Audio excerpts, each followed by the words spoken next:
Welcome, everybody. Hello. Welcome, everybody. I'm Mieke Berkers. I'm the event manager of the Independent Hotels here Amsterdam. Next to me, Vincent van Dijk, our trend forecaster. We are here today to present the evolution of the industry. Hospitality has existed for 1,000 years and will at least remain for another 1,000 years, right, Vincent? Absolutely.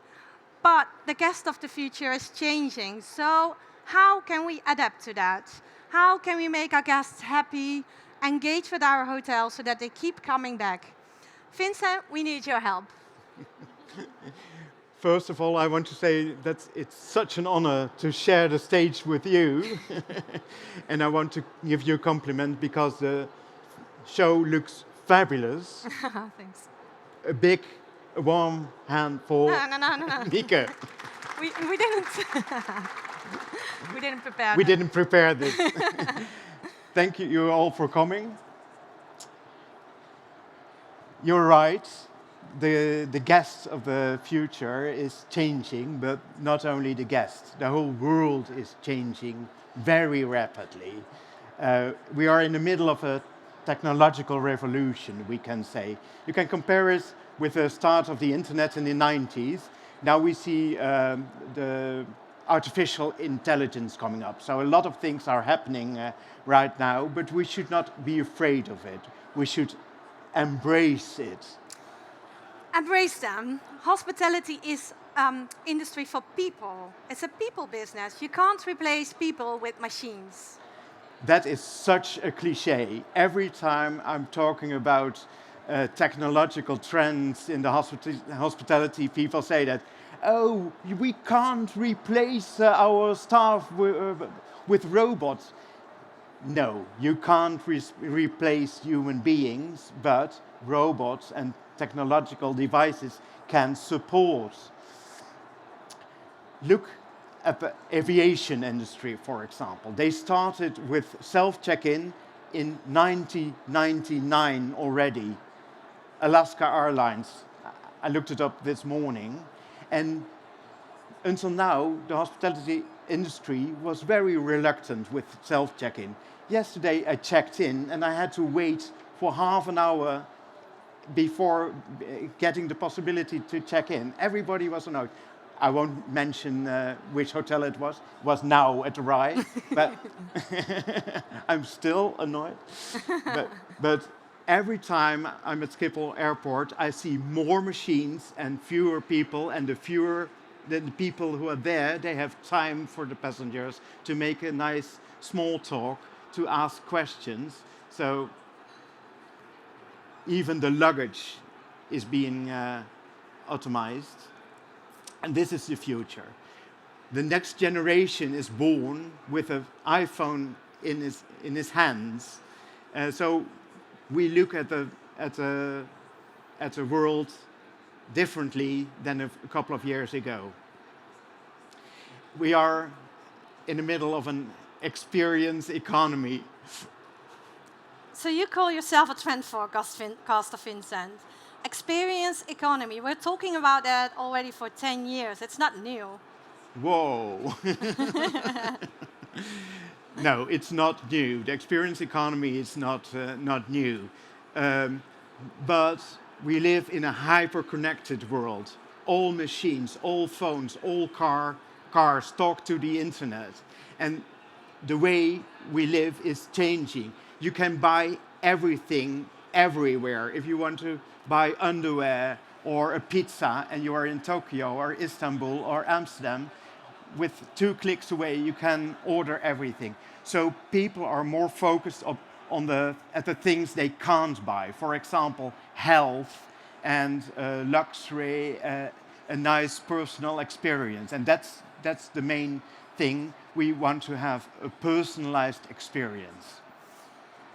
So can you give more examples? It's how can we do that in a hotel? How exactly do we give a guest a personal experience in a hotel? For example, people use Spotify, Netflix, Amazon. They all get a personalized menu. And when you come at a restaurant, you still get a printed menu fixed for everybody, the same menu. That's the wrong way of thinking. We should reinvent hospitality. Guests nowadays have are non-alcoholic drinkers, low alcoholic drinkers, are flexitarian, vegetarian, vegan, and I'm a lot at a restaurant kitchen, and the staff is always complaining, oh, table 6, they're so annoying. They have a lettuce intolerance and they don't drink dairy products. But you should change the way of thinking. Every customer wants to have a personalized experience.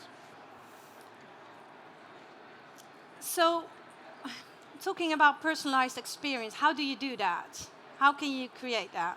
How can you? What you How does need that to work? do is to collect as much as data as possible. Pre-arrival, you have to ask questions to the customers, as many questions as you can ask. There are many systems here at the show, tools for guest communication via WhatsApp, via chatbots, via apps. There are many, many devices, so you can deliver what the guest wants, a unique experience. But isn't that dangerous? Because people are becoming more conscious of like sharing data, privacy rules, and things. Um, they were a bit worried more about the privacy. In fact, that's not true. People are willing to share their data as long as they can decide what they're sharing, with whom they're sharing what. People are willing to give a lot of information about themselves as long as it's cheaper, they get a better personal experience. So that's changing a lot. So we collect data before people check in, before the Yeah. guests check in. Here, WhatsApp, they're here. What's the name of again? Luckily. Luckily. I never can pronounce that name. But it's not only guest communication tools with a smartphone, but also virtual reality. But 87% of the guests, no, you can read it yourself, but 87% more likely that guests purchase service when they offer a personal experience. 71% would like to visit hotels with personalized technology. And a personalized experience increase revenue with 10%. And that's changing. All right, you were just talking about apps and tools you're using, but not everyone likes to use their smartphone all the time. Okay, boomer. No, that's true. But you should offer several systems next to each other, like a wall panel, voice-controlled speakers, facial recognition. You have to make a mix so a guest can choose what he likes and what fits to him. Okay, a lot sounds like future music. There's a lot, maybe like we're a bit afraid. Can we do that? You just shared some examples. Might be too much for us. Is there anything we can do now? So we must collect data, and then is there any tips, practical tips we can implement today? You collect as much data as possible, and then you can add artificial intelligence. And that makes it much more interesting than we've ever seen before, because you see the information of one guest, and you combine that with the information of thousands of guests. So you can offer a really, really exclusive, personal experience. Okay. Vincent, you are talking a lot about tech solutions now. But where is the role of people now? Hospitality is a people business. Yeah, there we go again. No, that is true. There are a lot of systems, a lot of robots, machines that can do repetitive things like cleaning floors, mixing cocktails. A lot of things can be replaced by machines. But of course, people are always important in the hospitality industry. They are the face of a hotel, of a restaurant. They make hospitality. So you can't replace them.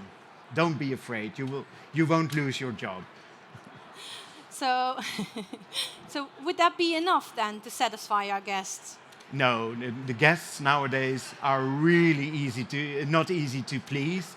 Uh, it's not only about technology, it's also about design, about luxury, about nature. Here, for example, they're also here on the... Yeah, they are also on the show. It's Yeah. if you want to visit them, they are in the This back. is exactly what we want. In the middle of nature, a luxury hotel suite with all facilities. And I think you also have a video you wanted to show. Nice that you're asking that. Together, we went to the most beautiful hotels in Belgium and the Netherlands. What did you see, Mieke? What we really noticed that there are so many different styles, but all different and with a use of a lot of senses, using a lot of like you see colors, you see textures, you see it in the background, but also art, a lot of art, monumental buildings, old buildings reused for hotels. You can. I wasn't expecting you guys. You can finish this. Yeah, the role of hotels is changing. It's not only a shower and a bed, but it's offering an exclusive experience, and hotels become the new hubs where you can meet likewise people. That's actually about it. And what I really liked about, there was one hotel we visited, and they organized workshops.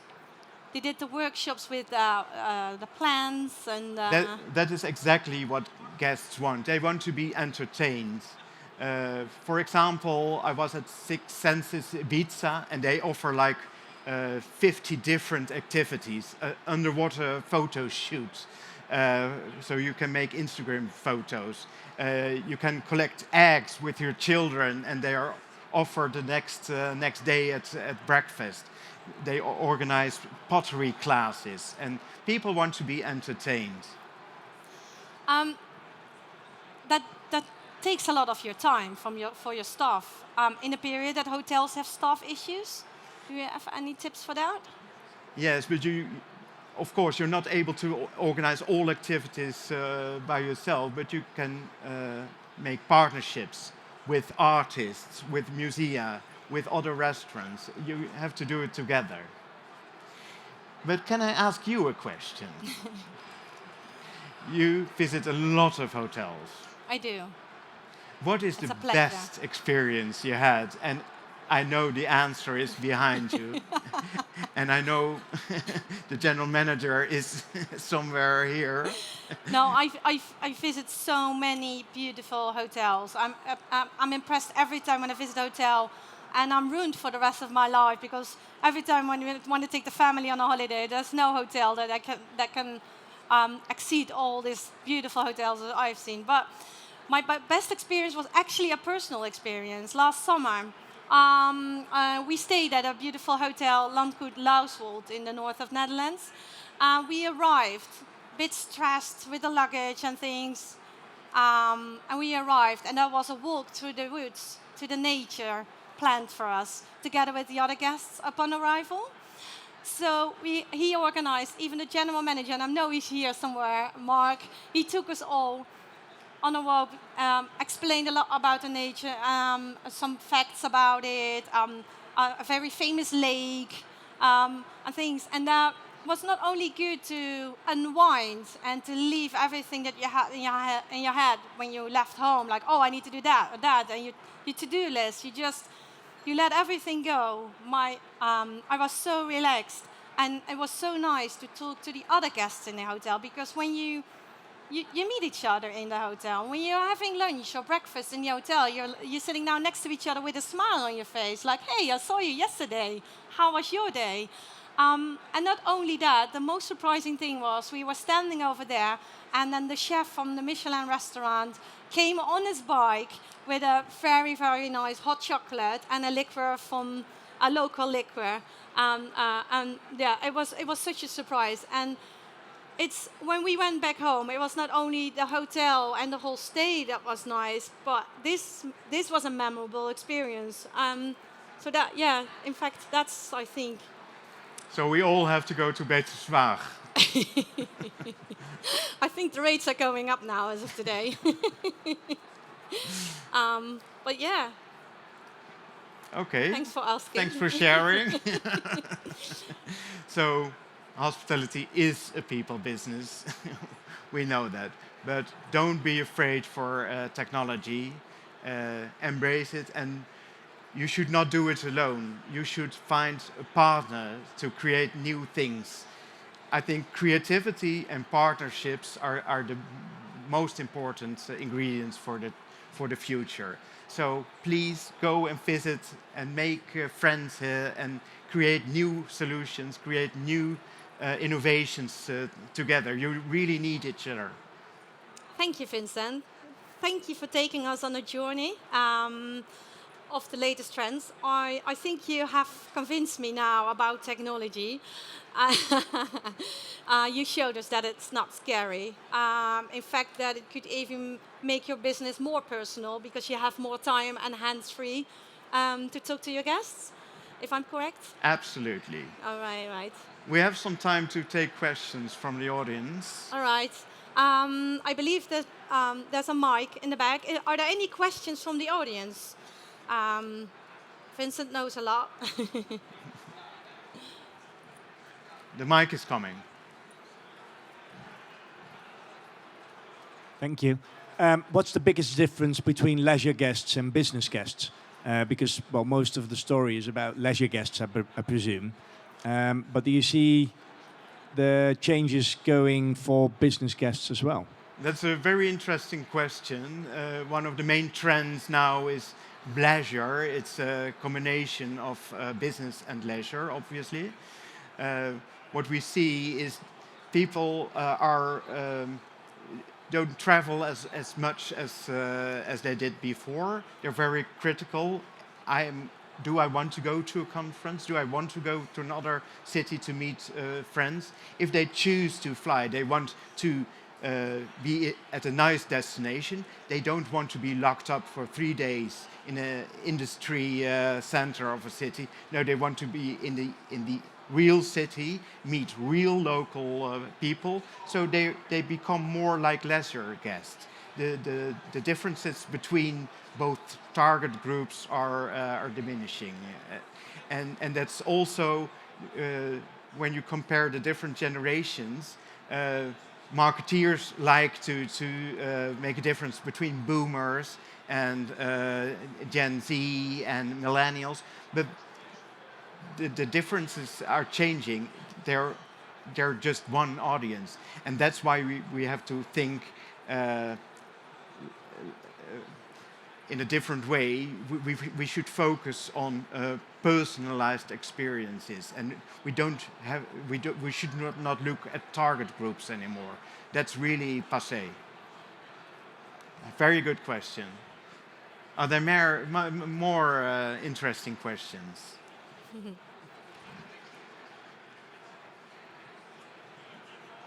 Such a wonderful nice audience. I really hope that we will get some nasty questions, but no one. All right. Well, thank you all for your attention. I hope that we gave you some valuable insights here today. If you have more questions but are afraid to ask them here, you can always reach out to Vincent later. He will be here the 2 show days anyway. And you are organizing a trend tour. So he will do a tour on show floor, and he will show you some nice new products that could be interesting for your hotel.